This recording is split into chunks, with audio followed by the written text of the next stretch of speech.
Yeah, we've been through lots of things this last 6 months or so. We went from a market that was mispricing the risk of geopolitical tension to overpricing that, and we're still seeing the ramifications of that. And what I find it interesting has been this shift, which surprised me a bit, on markets starting to price in hiking rates, which I don't think we can tolerate much. And it shocked me a bit to see that shift, which I disagree very much so. And that obviously had an impact on the dollar as well, of one that I also have a very strong view that will likely be reversing here soon its trend and move a lot lower. So nothing changed from recent views, but I would say that some of the things got a little bit more extreme.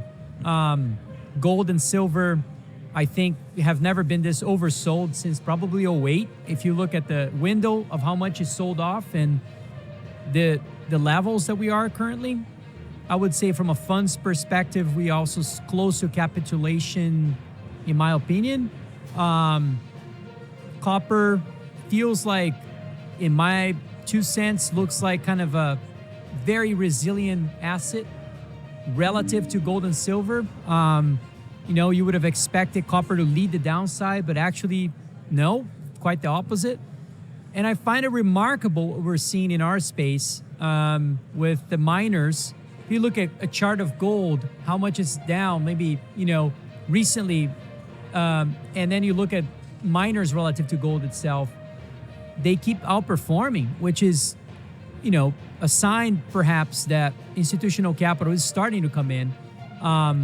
Even some explorers were talking about it, but explorers are actually starting to outperform the seniors as well, which is shocking me. I mean, this market is so weak right now that I wouldn't have thought that the explorers would be holding up in some cases better than the seniors. But lots of opportunities in the liquid names, which to me is very interesting as well. But yeah.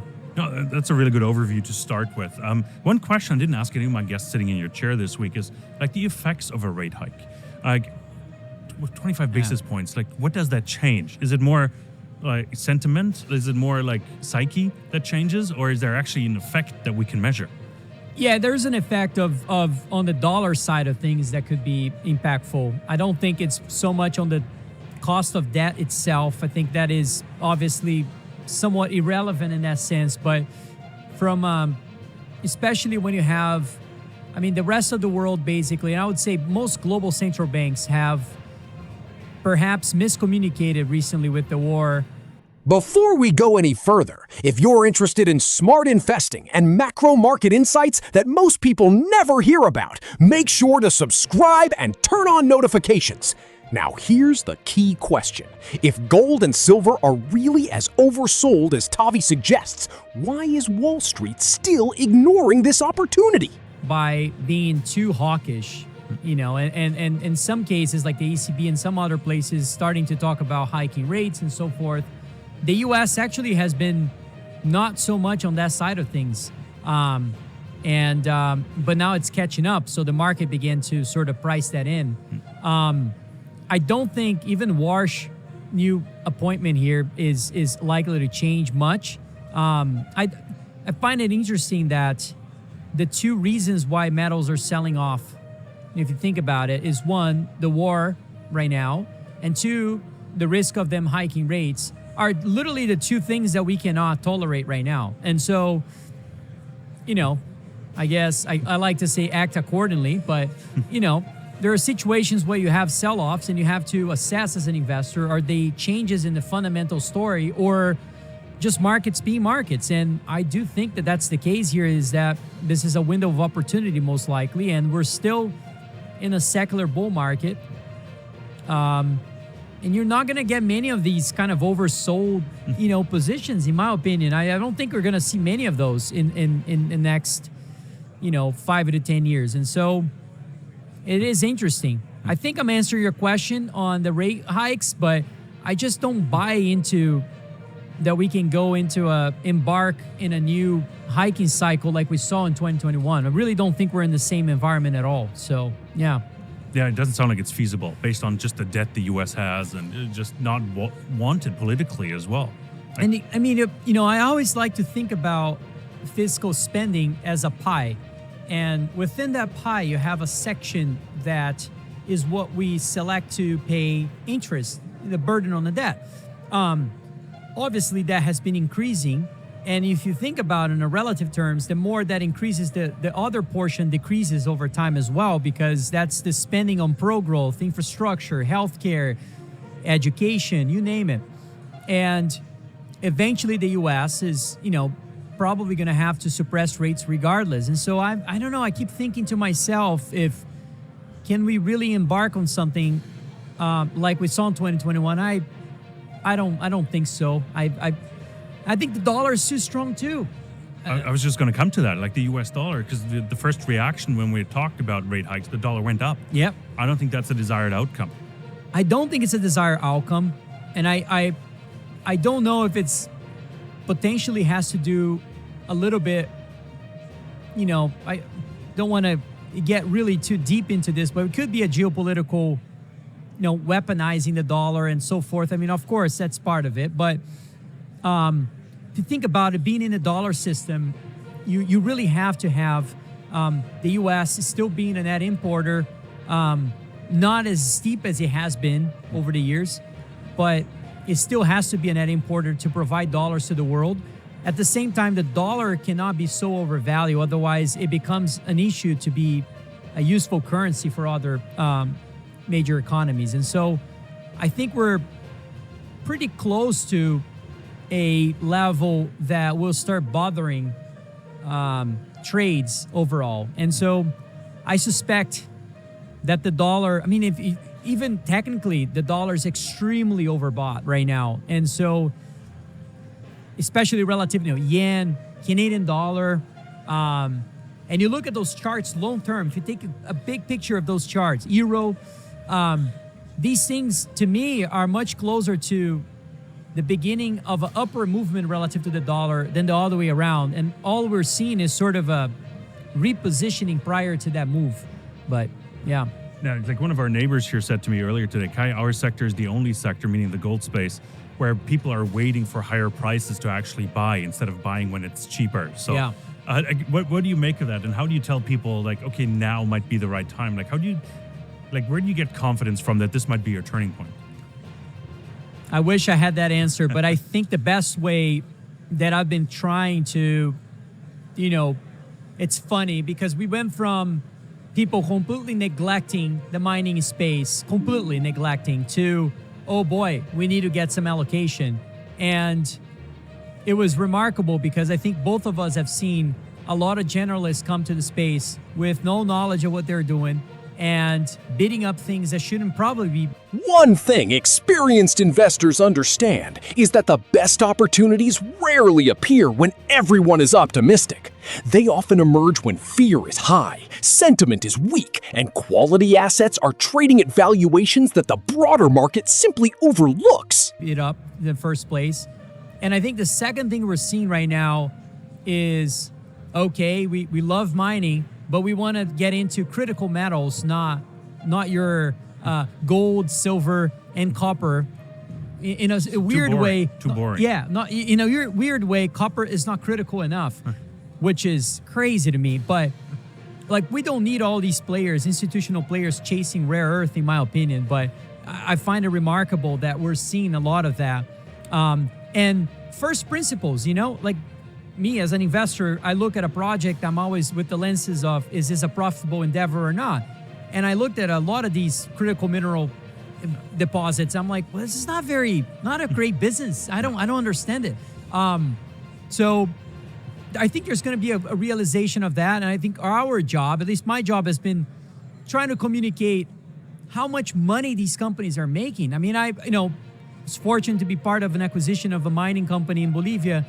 And we have first access of how much, it's the fourth largest producing mine in the world of silver. And boy, we're producing at sub $20 an ounce, way lower than that. And who cares if silver is 60, 55, 50, 40? I don't care. It's better margins than Google. And it's been a great environment. And so I think that's probably the best way to sell the industry is perhaps a lot of people think that metal prices are unsustainable at the current levels, and I just don't buy into that. I think it is sustainable. It is volatile, but it is sustainable and probably deserves to be much higher even. But yeah. No, it's a big thesis of yours that the miners are still cheap. You mentioned it a couple of times now. On a relative basis, valuation basis, I think they're still holding up okay versus like the gold price, for example, but they're still way cheaper. I was chatting with somebody. We're talking about some of the cash flow multiples are like 3x. Yeah. It's super low. I think you brought in like Google as a comparison. Like, how do we make it palpable for the investor to make him understand it? Like even the generalists, because now we're probably looking at a weaker Q2. So everybody's going to say, "Woo, margins are shrinking." Yeah. All right. Like, how do you counter that? Well, there's a lot of things that need to be adjusted in the mining space to make it. I think a few things. First of all, it is not so much driven by metal prices at these levels. 10-15% upward or downward movement, it won't make too much of a difference. I think we would agree in terms of actual cash flow. Of course, it makes a difference, but it still is a wonderful environment compared to 5 years ago. What is funny about the situation, and maybe one way to look at it, like take Hekla, for instance, or companies that have long history, and you see that some of these companies are trading at levels, a historical level, price-wise, although they're higher not too long ago, they're still historical levels at the current price. But then you go back down in a second panel, you take free cash flow of the company.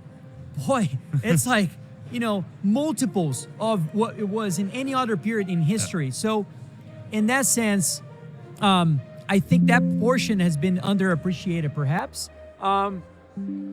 But I think both of us would agree that the industry, the seniors, if we just look purely on the seniors, which are the companies that attract most of the capital, I think if you take a look from a 4 to 5 year horizon, you're going to realize that there's not much growth in them.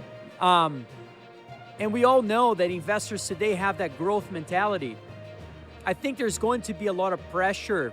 And I know both of us probably have been saying this for a while, but there has to be a moment where people click and say, wow, either we spend more on exploration to increase the pie here, or we're going to have to buy these small companies that have high quality discoveries. For some reason, we haven't seen that yet. Yeah. That has surprised me. The mindset of still being so conservative. You look at exploration budget, it's still down from like 3-4 years ago. It's insane to me. Like what it takes to, mining, and I see mining senior companies closing down their exploration programs and teams, and I'm like, wow, this is insane.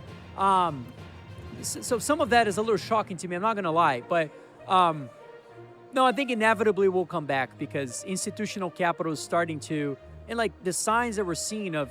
Another important takeaway here is that institutional money usually moves before retail investors notice the trend. By the time headlines become overwhelmingly positive, much of the biggest upside may already be gone. That's why understanding the fundamentals behind these companies can matter more than following market sentiment. Outperformance of the miners relative to metals and all that, I think those are all healthy signs that things are getting better. There's like one feedback I heard from the BMO conference earlier this year. I was like, oh, there were a lot more generalists at the conference. Like, where do we see them though? Meaning, like, how do they show up? Like, are they only in the Newmonts because it's an S&P 500 company? Like, how would they be coming in? Like, how do you track it? No, I don't know you, because you're also in the management side of things as well of capital, and I've been getting more approached by different funds and people, and you're starting to see that there's especially traditional hedge funds out of New York and other areas that just don't have, I wouldn't even say, of course, these are very clever people, but they just haven't been in the industry. And we all know each other, the people that manage money in this space. And so there are not many places these guys can go to, I guess. Maybe we'll see some new people, but and so I don't know. It feels like I've always been of the view that this niche approach in this industry would at some point become in high demand.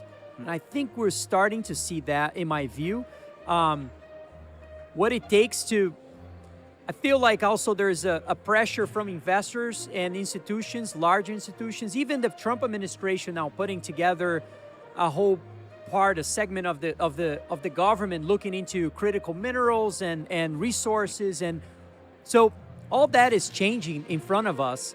I think that the best thing to say is patience. I'm not sure there's another way to think about it, but